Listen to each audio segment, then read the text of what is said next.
Yes, sir, and we back, man, after practice, Thursday night sparring.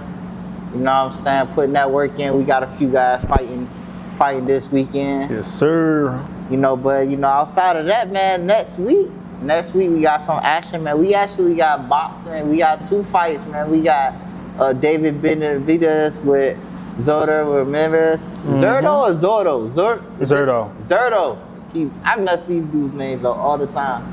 And we got Inoue versus Jakatani, man. So, man, let me ask you. I'm going to start with the Mexican monster.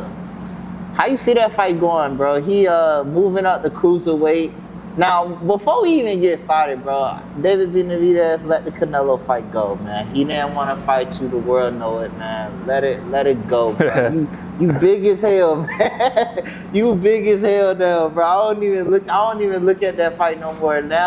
Now you even potentially talk about fighting Usyk, man. Let that shit go, gang. We know you. We know the real. We know the real. But how you see that fight going, man? How you see that fight playing out?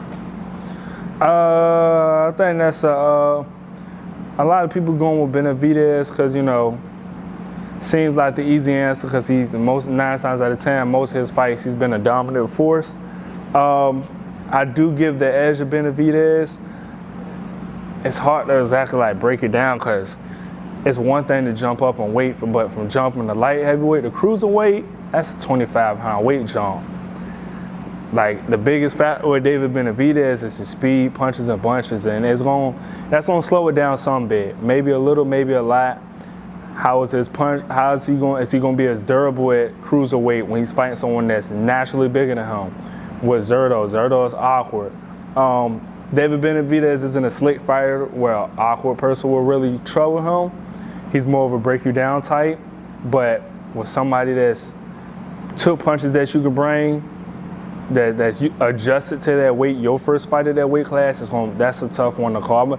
I edge it to Benavidez just naturally. I think he's the better fighter, but I don't think that's just a fight you should comfortably pit Benavidez in like a lot of people is. Okay, now our favorite, the pound for pound. The pound for pound king in most people's eyes, Inoue and Jakatani. How you see that fight playing out? We had Max Kellerman talking about an upset for Jakatani towards Inoue. How you see that fight going? We already seen Inoue get dropped. We've seen him hurt before, but he always seemed to have that dog in him and figure out how to win, whether he get you out of there or he do his thing for 12 rounds. How you see that fight going out?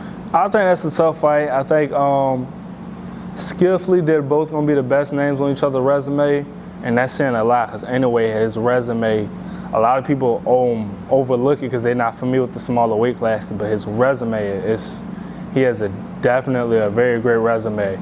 But skill for skill, this is probably the toughest fight of each fighter. I'm favoring Inoue. I think, and I don't think neither really fought someone with the speed of the other, but Inoue is just naturally, physically, and punching strong. It's just a strong fighter all around. Then you add that along with the speed. He's good at controlling range of the fight. He's good at keeping you at the end of his punches. He had good snap in his punches. Junto is good at setting his feet, making angles, but I don't think Inoue will give him opportunities to do so. And I think his body will really play a big factor in this fight.